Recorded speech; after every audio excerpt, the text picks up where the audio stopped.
काय चाललेलं प्रकरण आपलं पंचास्तिका संग्रहमध्ये 29 नंबरची गाथा चालली होती. त्याच्यामध्ये गाथा म्हणू आपण एकदा. 29वी गाथा आहे पंचास्तिका संग्रहमध्ये.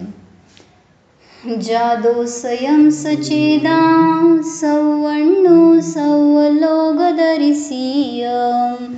पप्पोदि सुहमनंतम अव्वाबाधम सगममुत्तम. काय सांगायला लागले तिथं? प्रभुत्व गुणाचं विकास सांगतात ना, म्हणजे प्रभुत्व गुणाचं परिणमन रूपाने हे दोन गाथा सांगायला लागले. म्हणजे 28व्या गाथेमध्ये पण सिद्ध स्वरूप सांगितलं आणि 29व्या गाथेमध्ये पण आता सिद्धांचं निरुपाधी स्वरूप सांगतायत. त्याच्यामध्ये काय घेतलं होतं? तो चेतयिता आत्मा सर्वज्ञ आहे, सर्व लोकदर्शी आहे असा स्वयं होत असता पप्पोदी म्हणजे प्राप्त करतो. कशाला? अव्वाबाधम अमुत्तम अनंतम सुहम लहदी किंवा पप्पोदी घ्यायचं, म्हणजे आपल्या अमूर्तिक निराबाध अनंत सुखाला प्राप्त करतो असा तो सिद्धात्मा आहे, असा तो शुद्धात्मा माझ्या ठिकाणी सुद्धा आहे. कालचं वाचलेलं थोडंसं वाचते परत एकदा मराठीमधून. या गाथेमध्ये सिद्धाला निरुपाधी व स्वभावरूप ज्ञान, दर्शन आणि सुख असते हे सिद्ध करतात.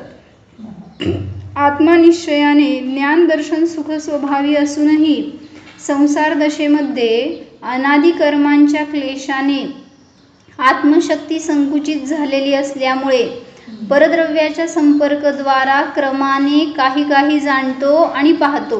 काय कळलं? कर्माच्या संयोगामध्ये आहे आत्ता आपण, मग त्या कर्माच्या उदयाच्या निमित्तामध्ये मी संक्लेश परिणाम करतो आणि त्याचं फळस्वरूप माझी शक्ती संकुचित होते. म्हणजे एका ज्ञानपर्यायात आम्हाला सांगतात ना, अनंत अविभाग प्रतिच्छेद असतात एक ज्ञानपर्याय जर उद्घाटित झाली तर, पण त्यामधले हे अनंत अविभाग प्रतिच्छेद उद्घाटित असतात तर अनंत अविभाग प्रतिच्छेद झाकलेले असतात. त्यामुळेच सांगितलं आपल्याला, त्यालाच म्हणायचं ज्ञानावरणाचा कर्म उदय म्हणा किंवा क्षयक्षम म्हणा. मग तिथं म्हणलं की जेवढ्या अपेक्षेने उघाड झालेला आहे तेवढ्या अपेक्षेनेच आपल्याला जाणता येतं, आणि जे सगळं आवरण आहे तेवढ्या अपेक्षेने आपल्याला अज्ञान आहे. म्हणूनच सांगितलं की जेवढं आपण जाणू शकत नाही तेवढ्या निमित्तामध्ये क्लेश असतो आपल्यामध्ये. जसं की आपल्याला आत्ता एका समयात सगळं जाण्याची इच्छा असते. भविष्य काय होणार आहे, कधी संपणार आहे कोरोना आणि कधी येणार आहेत घरात सगळे वगैरे, हे असलं. मग कधी आपल्याला सुख शांती मिळणार, असं सगळं जाणण्याची युगपत इच्छा असते.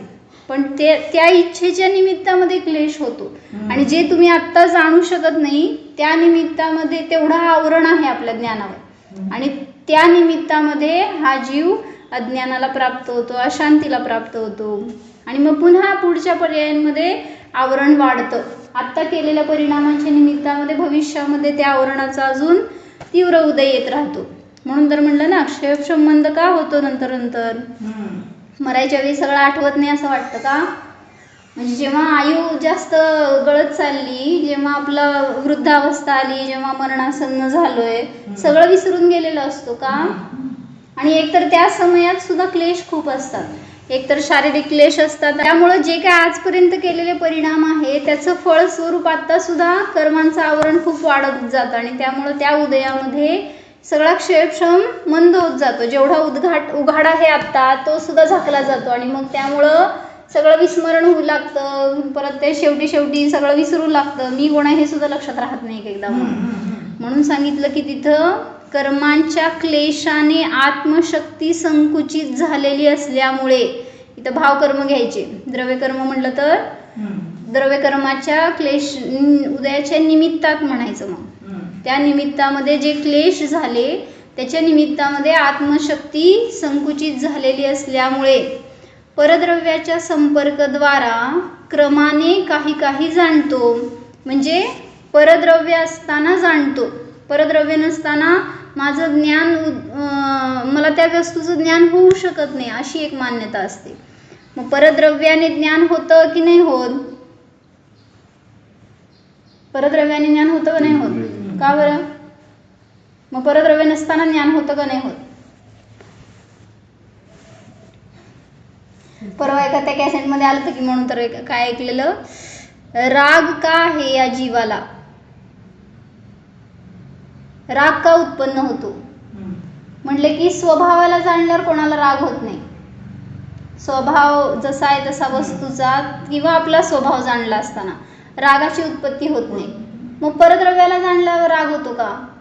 निजद्रव्याला जाणल्यावर राग होत नाही, परद्रव्याला जाणल्यावर राग होतो. असं म्हणल्यावर मग सिद्ध भगवंतांना किती राग यायला पाहिजे. ते पण जाणतायत, सगळ्या 3 काळ 3 लोकाला जाणतायत. मग तिथं मग स्वद्रव्यानी पण राग नाहीये, परद्रव्यानी पण राग नाहीये. मग रागाची उत्पत्ती आहे कुठं? जिथं आपण आपले त्याच्याशी 4 प्रकाराने परिणाम जोडतो. म्हणले कुठले? एकत्व, ममत्व, कर्तृत्व आणि भोक्तृत्व. या 4 बुद्धीमुळे राग आहे. आणि ही 4 प्रकारची बुद्धी सिद्धांजवळ नाही. तेवढं जास्त आहे आपल्याकडं. सिद्धांपेक्षा आपल्याकडं मंद होत जातो किंवा विस्मरण होत जातं. का बरं? हे सगळे क्लेशाचे उदय आहेत ना. आपण केलेल्या परिणामाच्या निमित्तात कर्मांचा उदय तर येणार आहे, पण जे काही क्लेश करतोय त्याच्या निमित्तामध्ये त्यामुळं कर्मांचं आवरण वाढत जातं. मग आत्ता केलेल्या परिणामाच्या निमित्तात भविष्यामध्ये अजून आवरण वाढतं. म्हणजे आत्ता तर आपल्याला तुटपुंज ज्ञान आहे, एवढं अल्पज्ञान जे आहे ते, पण त्याचा उपयोग आपण जर विषय कोणाला बनवतो त्यानुसार सांगितलं ना की त्याचा उघाड होत जातो. जेवढं परिणामामध्ये निराकुलता राहील तेवढं सांगितलं की त्याचा विकास होतो. म्हणजे म्हणलं ना आपण जेवढं शांत बसतो, ध्यान करायला बसतो, त्यावेळेस थोडंसं जास्त जाणतो किंवा काहीतरी जास्त कळतं, एक शांती वाटते ना मनाला. मग तिथं जेवढं ज्ञान निर्मळ असेल तेवढं त्याचा उघाड वाढत जातो. आणि तेच असं समजा पाणीमध्ये मळ आहे आणि ते शांत स्थिर राहिलेलं आहे ते पाणी. मग ते स्थिर राहिलेलं असताना तुम्ही वरून ते मळ सगळं बघू शकता, खाली बसलेलं आहे ते, त्यामुळे ते स्पष्ट दिसतं. मग जेवढी त्याची निर्मळता असेल तेवढं त्याच्यामध्ये आपण पाहू शकतो. पण तेच त्या पाण्याला ढवळलं तर निर्मल तेच ना, विषय कुठला बनवतो त्यानुसार निर्मळता. स्वभावाकडे जावं तर निर्मलता वाढत जाणार. आणि तेच परभावाला विषय केलं तर तिथं पण दोष नाही आहे. परद्रव्याला विषय केलं तर पण त्याच्याशी आपण जाणताना जे एकत्व करतो किंवा सिद्ध भगवान सांगितलं की आपल्या स्वभावामध्येच आहेत. बाहेरचा विषय आपण जाणायला जातो म्हणून तिथं त्रास आहे आपल्याला. सगळ्या विषयांना आपण स्वतःहून पर्पजफुली त्याच्याकडे उपयोग लावतो म्हणून तिथं आपल्याला क्लेश आहे. नाहीतर मग म्हटलं ना, म्हणून आपल्या घरातलं आपण न बघता बाहेरच्या घरातल्यांचं जर जाणायला गेलो, शेजारी काय आहे किंवा समोर काय आहे, दुसऱ्याच्या दुकानात कसं आहे काय वगैरे, तिथं क्लेश होणार. तेच आपण आपलं स्वतःचं पाहायला गेलो तर उलट तुमचा मळ बाहेर पडून तुम्हाला उलट विशुद्धी होणार आहे. तुमच्या घरामध्ये सुखशाली होणार आहे. मग ते बाहेर लौकिकात घ्या किंवा अलौकिकामध्ये घ्या. जेव्हा मी माझ्या घरामध्ये राहतो, माझ्या ज्ञानामध्ये, माझ्या प्रदेशात राहतो, त्यावेळेस तिथं मला कसली आकुलता असणार आहे. तिथं उलट त्यामुळं निर्मळता वाढणार आहे, माझे क्लेश कमी होणार आहेत. म्हणून सतत सांगितलं ना, स्वभावाकडं असं दृष्टिक्षेप टाकायला पाहिजे. जेव्हा आपण परवा प्रयोग केल्यासारखं मी ज्ञान आहे तसं मी आज सिद्ध आहे असं मी चिंतन केलं, असा मी विषय बनवला स्वतःला की सिद्ध आहे असं बघितल्यावर मला मग कशाची कमी पडणार, कशाची कमी भासणार. सगळं आहे ना माझ्यामध्ये, परिपूर्ण आहे मी जर, तर तिथं मग त्या सिद्धांना सुद्धा बाहेर कोणाची गरज नाही आहे. मग माझ्या सिद्ध आत्म्याला कशाला कोणाची आवश्यकता पडणार. मग तसं एक आपण स्वतःला विषय करून असं रोज थोडं चिंतन केलं, अनुभवन केलं तर आपली पण विशुद्धी वाढणार आहे त्या निमित्तामध्ये. आणि हे पण आहे शेवटी की जिनवाणीचं अध्ययन आणि त्याचं मंथन चिंतन जे काय आमनाय रूपाने स्वाध्याय आहे त्याचा पण प्रयोग आपण करू शकतो. चांगल्या गोष्टी जर ज्ञानात ठेवल्या तर वाईट गोष्टींना जागा नाही राहत. असं आलं होतं ना, काय होतं एकदा म्हणजे कचरा भरलाय ज्ञानामध्ये आणि तो जोपर्यंत तुम्ही चांगल्या गोष्टींनी भरत नाही तोपर्यंत तोच कचरा भरत जाणार आहे. म्हणजे चांगल्या गोष्टी लक्षात ठेवा किंवा त्याला जागा द्या, पण आपण ते सोडून कोणाचं तर काहीतरी इतर गोष्टी लक्षात ठेवतो, विकथा लक्षात ठेवतो, मग ते सगळं विसरून जायला पाहिजे. आणि नाहीतर मग ते नाही विसरलं तर हे सगळं विसरून जाणार. जे काय आपल्याला चांगलं ग्रहण झालेलं आहे, थोडेफार संस्कार चांगले झालेले आहेत आपल्यावर, मग याचं चिंतन मंथन करा ना. रोज एखादी गाथा पाठ करा, एखाद्या गाथेवर चिंतन करा, जेणेकरून की दिवसभर एका गाथेवर चिंतन. आज एका दिवसासाठी करा प्रयोग. काय आहे ही गाथा? आहे 29वी. एकदा म्हणू आपण परत एकदा. तुम्हाला बघायचे का? शास्त्र आहे का सगळ्यांच्या जवळ? नाहीतर बघा. जादो स्वयं सचेदा सवण्णो सवलोगदरिसीय पप्पोदि सुहमणन्तम् अव्वाबाधं सगममुत्तम. काय सांगितलं? जादो स्वयं उत्पन्न होतं. पुढं चेदा सवण्णू सवलोकदर्शीय. चेता म्हणजे चेतयिता, सर्वज्ञ, सर्व लोकदर्शी असा तो भगवंतांचा आत्मा किंवा तो आत्मा. मग त्यांचा असेल किंवा आपला असेल. काय करतोय? सुहम अनंतम, अनंत सुखाला, अव्याबाद, स्वकम म्हणजे स्वतःच्या, अमूर्तिक, अव्याबाद, अनंत सुखाला पप्पोदी म्हणजे प्राप्त करतो. मग ह्याच्यावर चिंतन करा आज दिवसभर. थोडंसं काय आहेत ते सिद्ध भगवान, त्यांना काय इतक्या सुखाची प्राप्ती झाली आणि मला का नाही होत. एकदा ती गाथा चिंतनामध्ये घ्या, दिवसभरामध्ये घोळू द्या डोक्यामध्ये, होऊन जाईल पाठ. आपल्याला होत नाही जे म्हणतो ना आपण, ते उपयोग लावत नाही म्हणून होत नाही. काय जयश्री काकी? मग लावलं तर काय होतं? होणार. जादो संयम. काय काका मला सांगायची उद्या गाथा? 4 शब्द आहेत पहिल्या लाईन मध्ये, मी सांगते परत एकदा. जादो संयम सचेदा सवण्णू सवलोकदर्शीय. जादो स्वयं म्हणजे स्वयं उत्पन्न होतो, चेतयिता आहे, सवण्णू म्हणजे सर्वज्ञ आहे आणि सर्व लोकदर्शी आहे. म्हणा बघू. जादो संयम सचेदा सवण्णू सवलोकदर्शीय. हा, अर्थ समजला? चेदा, सचेदा आहे. स म्हणजे तो, नाही, स म्हणजे तो. जादो संयम सचेदा सवण्णू सवलोकदर्शीय. हा, तुम्ही म्हणू ना. आणि पुढं पप्पोदी म्हणजे प्राप्नोती, कोणाला प्राप्त करतो. राहिलेले 3 शब्द परत.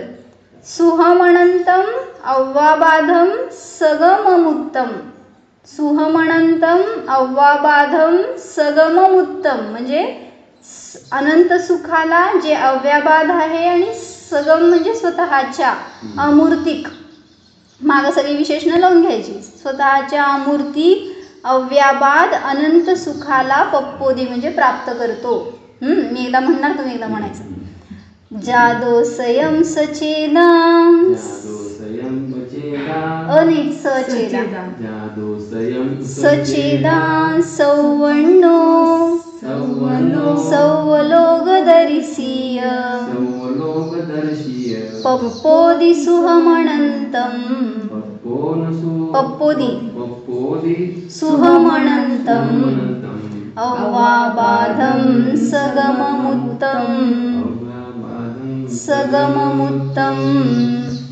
सोपे, अवघड नाही आहे. फक्त आपण उपयोग लावला तर सगळं सोपं आहे. जिनवाणी छान आहे, पण आपण तिथं लक्ष देत नाही. तसेच पराश्रित मूर्त द्रव्याशी संबंधित बाधासहित नाशवंत सुखाचा अनुभव घेतो. कोण? जो कर्मक्लेशाने सहित आहे, ज्याची आत्मशक्ती संकुचित किंवा खुंटीत झालेली आहे, असा तो जीव सुखाला भोगतो. पण कसल्या? तर जो संक्लेश करतोय, कर्मानी सहित आहे, तो जीव पराश्रित, मूर्तद्रव्याशी संबंधित, बाधासहित आणि नाशवंत सुखाचा अनुभव घेतो. म्हणजेच इंद्रिय सुखाला, लौकिक सुखाला भोगतो, पण तिथं त्याचं ते सुख वास्तविक सुख नाही, सुखाभास आहे. कोणाचं? त्याचं. कोणाचं? अजून मी पण त्याच्यातच अडकलोय, त्यामुळं मी पण त्याच सुखाचा अनुभव घेतोय, म्हणजे ते सुख नसून दुःख आहे. एवढा परिचय व्हायला पाहिजे आपल्याला की मी जो सुख म्हणून भोगतोय ते सगळं दुःख आहे वास्तविक. परंतु जेव्हा या जीवाला कर्मक्लेश संपूर्णपणे नाहीसे होतात तेव्हा तो युगपत संपूर्ण वस्तुजात जाणतो पाहतो. हे आपण वर्ण वाचलं नाही आहे, 1 मिनिट वरचं वाचू. यदा तू अस्य कर्मक्लेशः सामस्तेन प्रणश्यन्ति तदा अनर्गल असंकुचित आत्मशक्ती सहायः स्वयमेव रसहाय आहे का शक्ती शक्ती ही घ्यायला पाहिजे. मग आत्मशक्ती ही असहाय स्वयमेव युगपत् समग्रं जानाति पश्यति स्वप्रत्ययम् अमूर्त संबंधम अव्याबाधम अनंतम सुखम अनुभवती च. काय सांगितलं की जेव्हा या जीवाला कर्मक्लेश संपूर्णपणे नाहीसे होतात, यदा तू अस्य कर्मक्लेशः असं घेतलं ना, जेव्हा हे कर्मक्लेश या जीवाचे संपूर्ण रूपाने नष्ट होतात तेव्हा युगपत अनर्गल असंकुचित आत्मशक्ती ही, म्हणजे ज्याची आता शक्ती अशी उद्घाटित झाली आहे की त्याच्यामध्ये कुठलीही बाधा नाही आहे, आवरण नाही आहे, तर अशी असंकुचित आत्मशक्ती जी असहाय आहे, बाहेर कुठल्या परद्रव्याच्या अधीन नाही आहे, अशी असहाय असंकुचित विकासत्व शक्ती स्वयमेव युगपत समग्र वस्तूंना जाणते आणि पाहते. स्वप्रत्ययम अमूर्तम अव्याबाधम अनंतम सुखम अनुभवती च. काय सांगितलं परत? परंतु जेव्हा या जीवाला कर्मक्लेश संपूर्णपणे नाहीसे होतात तेव्हा तो युगपत संपूर्ण वस्तुजात जाणतो पाहतो. संपूर्ण वस्तूंना म्हणजे सगळ्या लोकाला ना, सगळ्याला जाणतो आणि पाहतो. 3 लोक 3 काळ त्याच्या ज्ञानामध्ये येतात.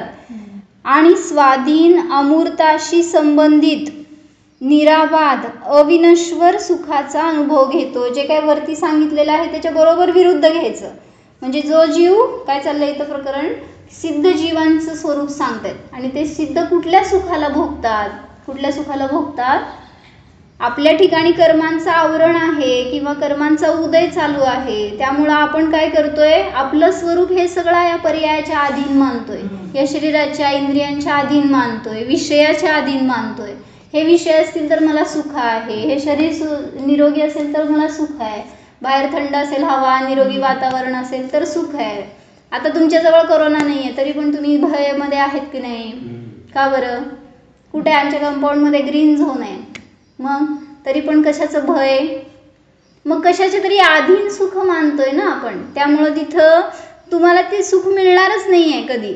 मग तिथं सांगतायत की तुमचं सुख कसं आहे? बाधेने सहित आहे, मूर्त द्रव्याशी संबंधित आहे, पराधीन आहे आणि नाशवंत आहे. कुठल्याही इंद्रियाचं सुख भोगायला जावा त्याच्यामध्ये हे 4 गोष्टी घडतात. कुठले 4?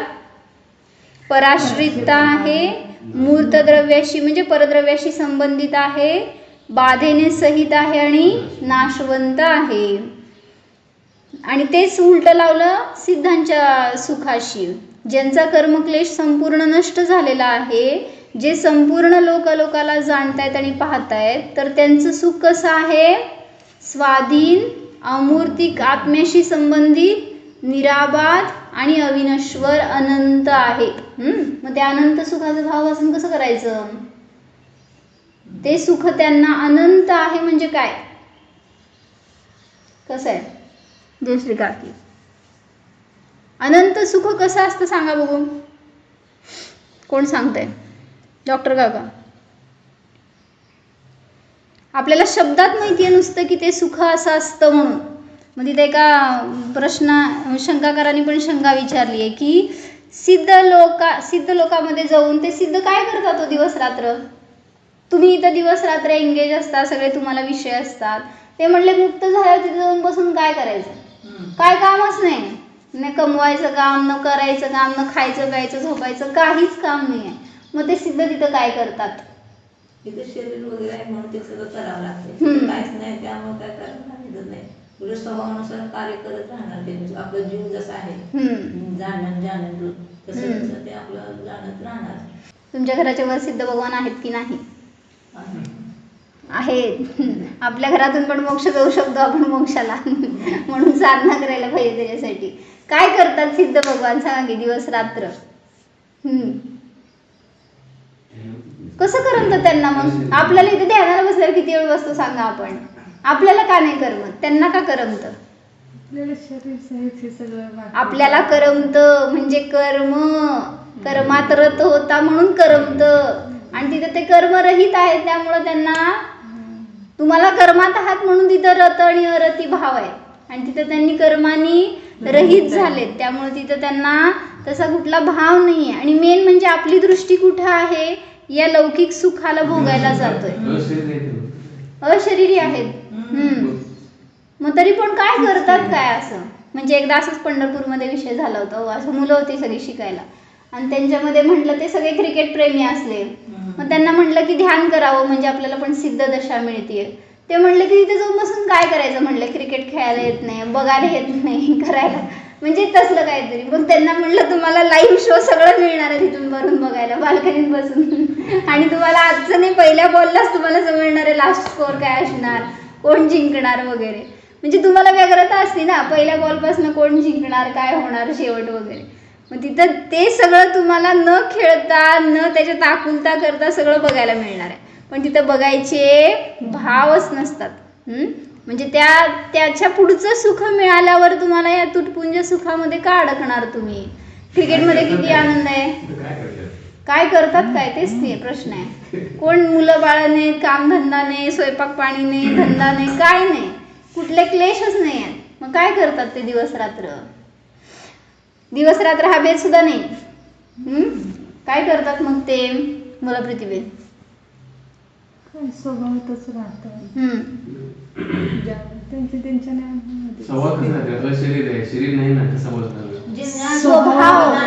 स्वभावाला शरीर नाहीये. हे शरीर पौद्गलिक आहे. हे शरीर आहे ना. मग हे स्वभाव नाही आहे आपला. स्वभाव आपला कुठे आहे? या शरीराच्या अतीत आहे. जेव्हा तुम्ही म्हणतो ना आपण मेल्यावर काय होतं, तुम्ही डेड बॉडी का जाळता हो? का जाळता भैया? जीव गेला ना. मग तो जो गेलाय ना त्याला बघा. तिथंच म्हणताय तुम्ही गेला म्हणून मेल्यावर. इथं नाही आहे का मग तो? इथं पण तोच आहे. तिथं वेगळा झाल्यावर म्हणताय गेला म्हणून. इथं असताना सुद्धा वेगळाच आहे पण त्याला आपण एक रूप बघतोय म्हणून समजत नाहीये जीव आहे आपल्यामध्ये. मग याला जीव म्हणतोय आपण. आणि मग तिथं जो मेल्यावर म्हणतोय वेगळा झाल्यावर तिथं जीव होता, आत्मा होता, निघून गेला वगैरे. तर इथं आत्ता असताना बघा ना त्याला. तर तिथं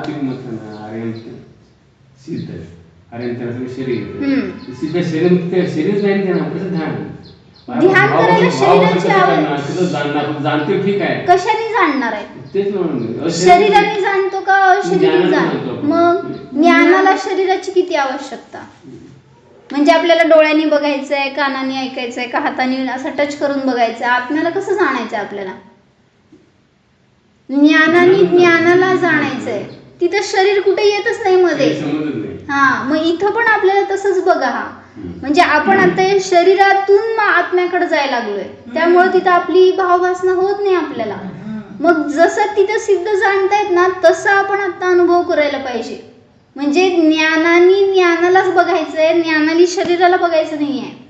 आणि जरी बघितलं तरी त्याला भेदरूप पहा ना. हे मी नाहीये, हे वेगळं आहे. ध्यानसूत्र काय म्हणतो आपण? शरीर रहित आहे, कर्मरहित आहे मी. म्हणजे काय बघतो मग आपण? सांग काका. आता तुम्ही महाराजांकडनं शिकलेले, महाराजांकडे गेलेले, मिळालं ना महाराजांचं सानिध्य तुम्हाला का नाही? विरसागर महाराजांचं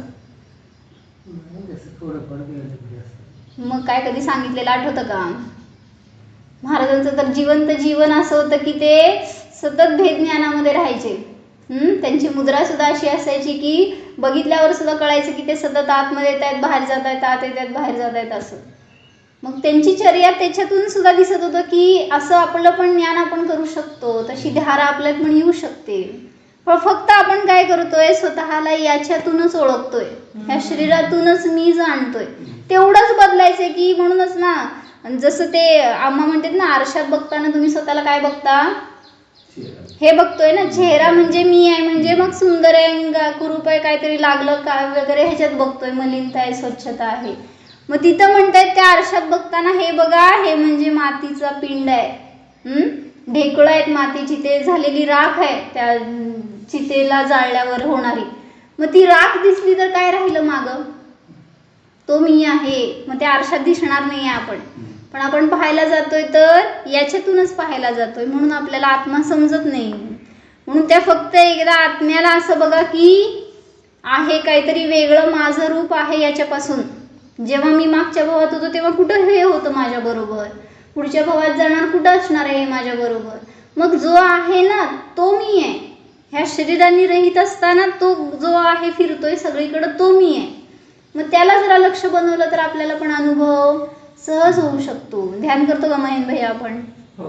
कधी मंदिरात रात्री बघतो. कोणाचं करतो? स्वतः हा, आत्म्याचं करतो की. मग कसं विचार करायचा तिथं ध्यान करताना? परापासून मग तिथं दिसतो का आपल्याला तसा तो मी आहे म्हणून? आता हे शब्द कळलेत ना आपल्याला सगळे, पण त्याच्यातून पुढं जाऊन त्या शब्दाचा वाच्य जो आहे, जसं परवा सांगितलं असं, तर तूप म्हणल्यावर तुम्हाला काय दिसतं सांगा? तूप दिसलं का? कसला असतो तूप? तुपाचा रंग कसला असतो? कलरलेस म्हणजे कसा असतो आता आम्हाला माहित नाही, पर दुसरं एक उदाहरण विचारलं होतं ना त्या पंडितांनी आल्यावर. म्हणले दात आहेत ना तुमच्या तोंडात, सांगा दाताची टेस्ट कसली असते? कधी टेस्ट केली आहे का दाताची? म्हणलं की ते आयुष्यभर जीव आहे त्या दाताच्या मध्ये, पण कधी त्या दाताची चव बघितली नाही आपण. पाण्याची चव कशी असती? मग अनुभव आहे ना तो एक, असं तुम्हाला एक्सप्लेन नाही करता येणार, फक्त त्याला फील करू शकता तुम्ही. जो आहे त्याला जाणणं एवढं आपलं कार्य आहे, जाणतोय आपण. सांगता नाही आलं म्हणून काय झालं, पण जाणीव तर करू शकतोय. मग तसंच सांगितलं, आत्मा सुद्धा जाणण्याची वस्तू आहे, दाखवण्याची व शब्दातून बाहेर काढण्याची अशी वस्तू नाही आहे. कितीही शब्द वापरलं तरी त्या शब्दाच्या पुढं आहे तो आत्मा, शब्दातीत आहे, म्हणून त्याचं अनुभवन करणं आवश्यक आहे. म्हणून ध्यानाला बसा काका. ध्यानाला बसल्यावर तुम्हाला जे काय मिळणार ना, महाराजांनी सगळं न्यायदीपिकेमध्ये जे खुलासा करून सांगितलंय ना, तुम्ही पहिल्यांदा ध्यानाला बसलात तर तुम्हाला अनेक वेळा अनेक वस्तू दिसणार, अनेक गोष्टींमधून तुम्ही फिरणार आहे. हा नाही, ध्यान शिबिराला असं म्हणेन मी, रोज थोडा वेळ ध्यान करायला पाहिजे. आणि मग होणार आहेत, व्यग्रता येणार, अन्य विषय पकडले जाणार, कुठंतरी भरकटणार, असं होणार आहे पहिला. पण त्याच्यातून निर्णय आपल्याला करायचे की आत्मा कुठे आहे आणि जो मी जाणतोय तो आत्मा आहे की नाही, ह्याचा निर्णय करायसाठी ते सगळं अवलंबन घ्यायचं न्यायदीपिकेचं. काका आता लावडं नाही म्हटल्यावर आपल्याला भरपूर वेळ आहे, त्यामुळं थोडंसं न्यायदीपिका वाचा की महाराजांची, आपल्याला ध्यानासाठी उपयोगी आहे. म्हणून आता करणं दुसरं काही नाही आहे आपल्या हातामध्ये. ध्यानाशिवाय सुख नाही आहे. आपल्याला किती धन मिळवल्यावर सुख मिळणार आहे? ज्याच्यात ते नाही आहे ते मिळणार नाही आहे त्याच्यातून. मग ज्याच्यातून मिळणार आहे त्याला द्यायलाच वेळ मिळाला आहे आपल्याला. लॉकडाऊन का झालंय? सगळं बंद बिंद, आपल्याला उलट धर्मासाठी वेळ काढायला मिळालंय हे सगळं सानिध्य. म्हणून सांगितलं की तिथं जे आजपर्यंत केलं नाहीये अशी गोष्ट करा, तर आहे त्याच्यामध्ये सुख. आपल्याला कळणार आहे तो विषय काय आहे तो. सांग कसं करायचा अनुभव.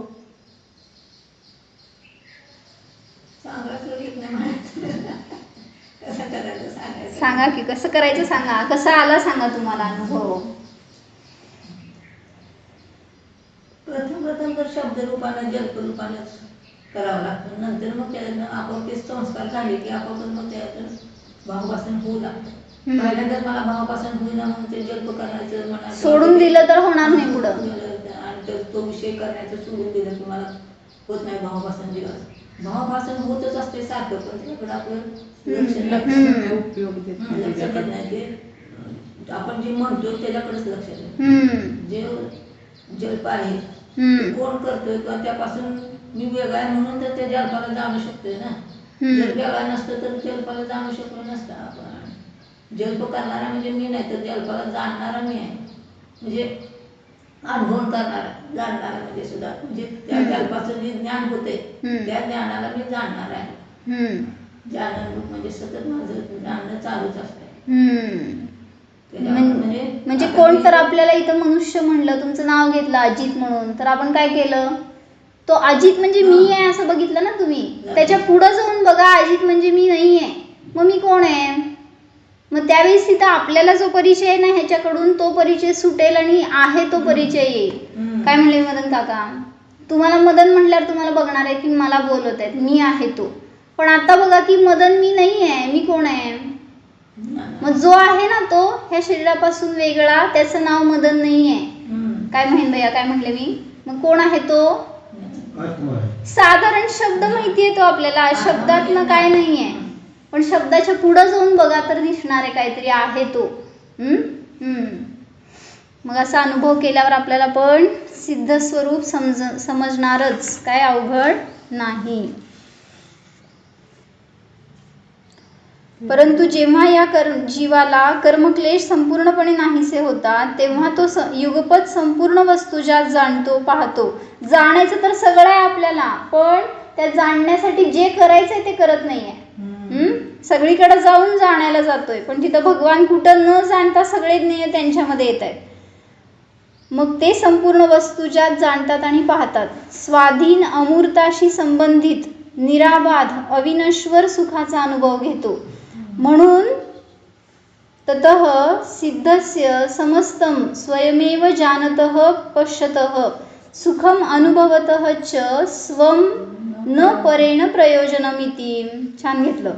म्हणून सर्वच स्वयमेव जाणणाऱ्या, पाहणाऱ्या आणि आपल्या आत्मिक सुखाचा अनुभव घेणाऱ्या सिद्ध जीवास पराचे यत्किंचितही प्रयोजन नाही. काय सांगितलं, सगळ्यात महत्वाचं, न परेण प्रयोजनमिती. मग सिद्धांसाठी म्हणजे त्यांच्यासाठी नाही, माझ्यासाठी सुद्धा. कोणाशी प्रयोजन आहे आपलं. जेवाय खायसाठी बायको पाहिजे, घर सांभाळायला बायको पाहिजे, घरातले माणसं पाहिजेत, घर सुखी ठेवायसाठी सगळे बाहेर बघतोय ना. माझ्या सुखासाठी, मला जगण्यासाठी कोणाचं प्रयोजन आहे, कोणावर मी जगतो. मग हे सगळी जी मान्यता आहे परावरची विसंबलेली, तर ते म्हणजे संसार आहे. आणि याच्या ते अतीत झालेत म्हणून निसंसार अवस्था प्राप्त झाली आहे, असे ते सिद्ध भगवान आहेत. मग आज एवढं प्रयोजनावर विचार करा की न परेण प्रयोजनम, मला सुद्धा पराशी प्रयोजन नाही. मला आज जगण्यासाठी पराच्या आधीनतेची, आश्रयाची किंवा मी परावर विसंबून नाही ह्याची भावभासना केलं तर या वाक्याचा अर्थ समजणार. न परेण प्रयोजनम, मला माझ्या सुखासाठी, ज्ञानासाठी, आनंदासाठी पराशी प्रयोजन नाही. मी तर माझ्या आत्मिक आनंदाला सतत भोगणारा आहे. जाणा स्वतःच्या अनंत आनंदाला जाणा. या आनंदामध्ये कोणतीच बाधा नाही. अखंडित आनंद आहे, अव्याबाध आनंद आहे. पहा, आनंद स्वरूपोहम सिद्ध स्वरूपोहम